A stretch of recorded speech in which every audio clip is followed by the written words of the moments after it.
is good, everybody? My Paper Moon fam. It's your boy, PaperSin, aka the Hokage of the village. Hidden in that loud, you feel me? And I figured since I'm awake, I'm baked, I might as well bring you some news, you know what I'm saying? And I've been waiting for this. What we're talking about today. I've been waiting for this for a while. Can't wait for the news for the next season of One Punch Man to come out, because apparently, well, I was just waiting for it, but apparently One Punch Man Season 3 might be the best one yet. One Punch Man's third season comes with some high expectations from fans, and here's why it could outdo its predecessors. Excuse me. Excuse me. Before we get to that, let's watch the supposed trailer for the season 3. I couldn't find like the actual, you know, the real YouTube channel for this, so I don't know if this is the actual trailer for season 3. But we're gonna watch this. It's like 56 seconds. We'll be alright. Just roll around.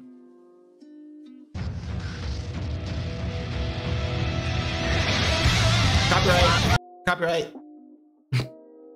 Sorry, not sorry. Link to the video will be in the description below, by the way.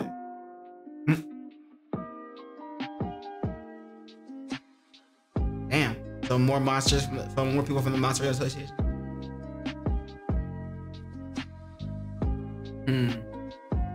Oh, the old guy that can fight. Cool. Or the other old guy. The old guy's brother. The two old guy brothers. The other one that we were introduced to last season. That guy. Is that a giant on the moon? Bro. Oh, bob, weave, bob, weave. I like the art. I like that art right there, you know. One Punch Man Season 3.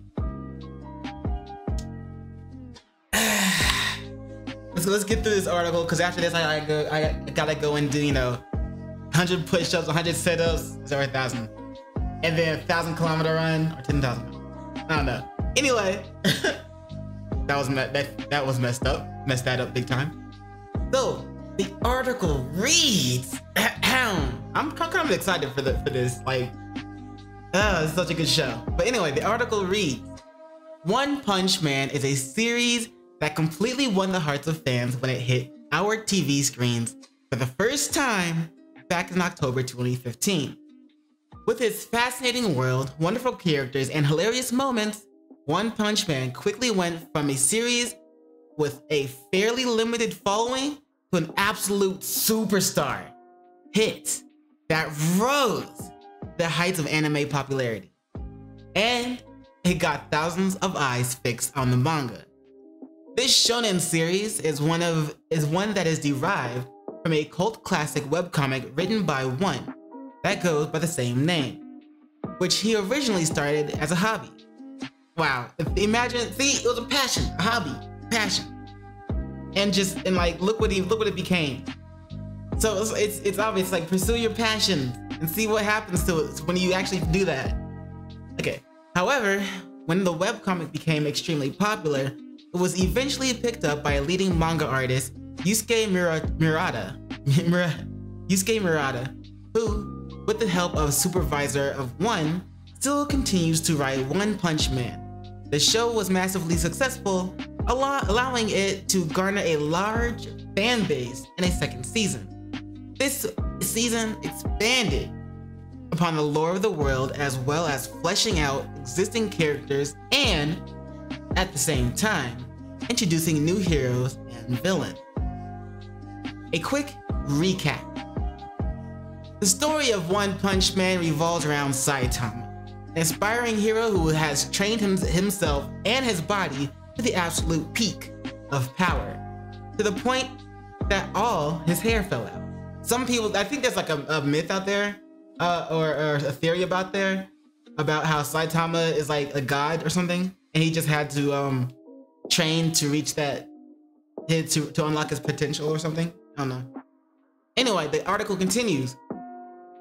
However, shout out to Swizzy.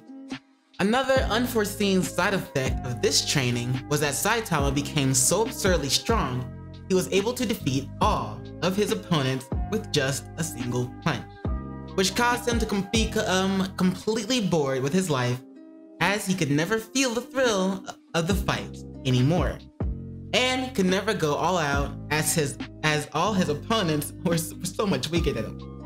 And he could just destroy the earth if he actually went all out, right? But can he beat Goku?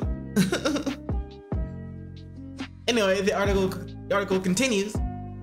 The first season of the show has largely disconnected episodes, with only a few interconnecting narrative threads between them, such as the relationship between Saitama and Genos, the role of the Hero Association when it comes to dealing with monsters, the different heroes within the association, and Saitama's journey up the ranks. It all accumulated in Saitama's fight against Boros, which he did not beat in one punch, at the end of the season, where he fights someone who, like him, is far stronger than everyone else. However, Boros is still completely outclassed, but reveals that in their fight, Saitama wasn't really even trying. So you probably could have beaten him in one punch, but just didn't want to. He held back so much, wasn't even trying. I was like, all right, cool, this is fun. At least I get to enjoy this a little bit. See how long I can make this last. The article continues. The second season generally follows the same tropes, but there is a much larger focus on the overarching narrative this time around. The episodes themselves all tend to have a fairly self-contained story in the first part of the season, but they are all tied together and pushed forward by the Hero Hunter Garu story and how the world is dealing with the increasing rate of monster attacks. These storylines eventually converge in the last few episodes, where many powerful enemies show up and require the collective power of Saitama, Genos, and other top-tier heroes to defeat. The ending of Season 2 perfectly takes all the build-up from the previous seasons and sets up the Monster Association arc, which will be the focus for One Punch Man Season 3. Monster Association arc. This is gonna be good. The Monster Association arc takes place exactly where Season 2 ended, with Saitama killing Elder Centipede and Garu being taken away to a mysterious location by Phoenix Man. The main driving force behind this arc is that titular Monster Association, a mysterious and evil organization that works as a direct opposite to the Hero Association, who would have guessed, in that it wants monsters to be in charge of the world and the elimination of all heroes that prevent this goal from being achieved. Okay, so what are they gonna do with the citizens, the human citizens? They're just gonna keep them around as pets or kill them too, or? The organization is run by the terrifying Monster King Orochi no Maru, a gigantic and incredibly powerful snake. Not snake, it doesn't say that. An incredibly powerful creature that leads the organization, making it so they achieve their goals by feeding his monster cells to regular humans. What this does is that it starts something called the monsterization process, in which the person who consumes the cells eventually turns into a much more powerful monster, as seen at the end of Season 2, with some of the members of the Fighting Championship. Yeah, but they're all kind of weak, and well, I mean, they were strong to those tournament fighters, but those tournament fighters weren't really heroes. Wait, what? If I remember correctly, I think one of them was? I don't know. Anyway, as Garu is taken by Phoenix Man to the headquarters of the Monster Association, he eventually comes face to face with Orochi no Maru, and is forced to eat his cell. Man, this is spoilers!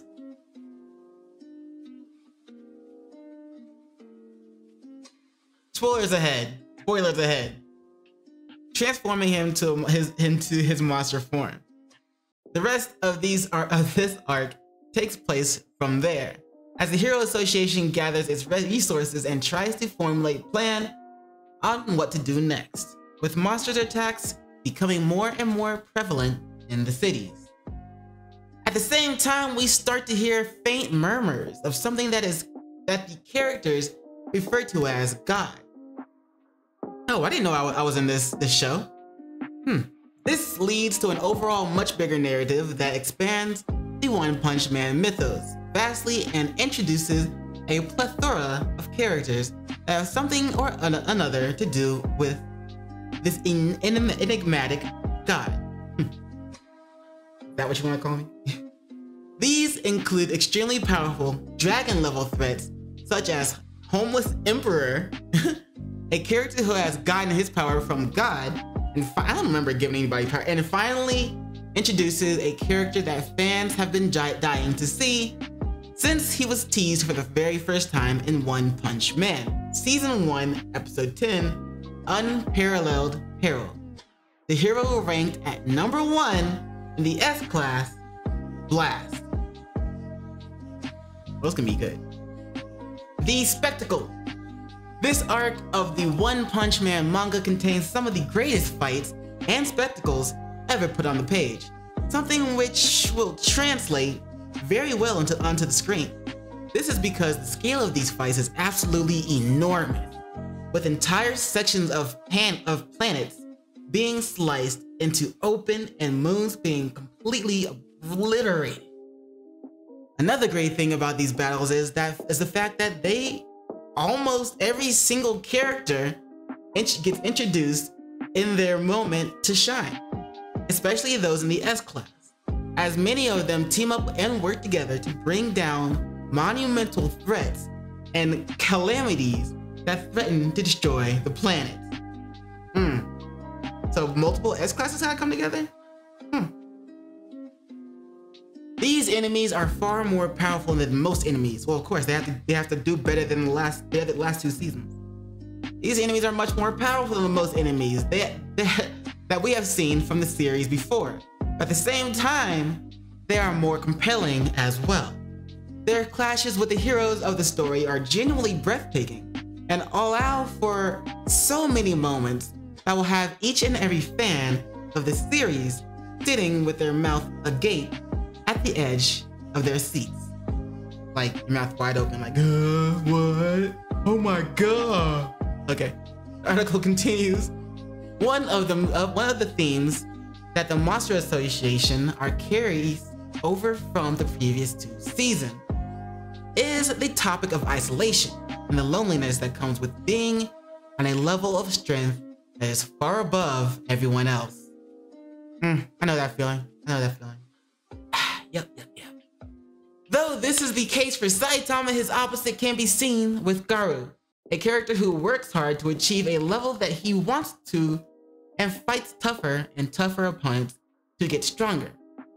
After most of the Monster Association is defeated, we see that only Garou is left, and he has to face off against Saitama, which culminates in the most jaw-dropping fight that the series has seen so far.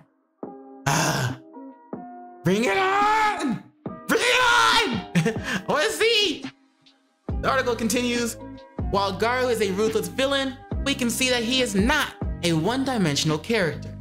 Unlike many villains that plague the shonen genre, Garou takes the entire responsibility of absolute strength upon himself so he can grow far above everyone else in order to create a world with no inequality. Though misguided, this makes Garou a very sympathetic character that wants to achieve his goals for what he deems to be a good cause, making him relatable to most viewers. It's like that feeling when you're a kid, you root for the hero, and then when you grow, as you get older, it's like, oh, yeah, that's why the villain's like this. And you start rooting for the villain. Anyway, the article continues. The fight between him and Saitama is nothing short of beautiful to witness. Nothing short of beautiful to witness? It's nothing short of beautiful to witness. And the animators have a real chance of showcasing how amazing it will be. The larger story. As stated before, the Monster Association arc is one that showcases amazing new world building and storytelling elements. With the introduction of Blast, we learn that for the past 20 years, he has been searching for mysterious cubes that are scattered all across the universe that allow people to communicate with God. And in his quest, is that why my phone keeps ringing from these random numbers? Holy shit. He has teamed up with other incredibly powerful creatures in order to defeat God, who is an extremely powerful and ancient being that has the ability to grant a fraction of its power to those it feels are worthy of it. I mean, I do what I do every now and then. Something which is incredibly dangerous for our heroes, as even a little bit given to Garou was able to fight equally with Saitama for a time. Since the Monster Association arc only sets up the groundwork for this story expansion, it will be fascinating to see where the story goes on from there. This introduction of Blast's entire plan and mission for the last 20 years sets up the story to go places that are essentially unforeseen territory, with the options of being endless. I am excited for this. This allows for the story to have a greater meta-narrative that is always being pushed in the background, while a similar arc structure, like the one the series has been following so far, continues the story. This has all the makings to turn into a very successful and deeply intricate story, with story and character moments to stand out. Keeping in mind the sheer awesomeness that is the Monster Association arc holds, there is no doubt that Season 3 of One Punch Man will be an absolute game changer. I mean, maybe even a banger, you feel me? One Punch Man is available on stream on Netflix and Hulu.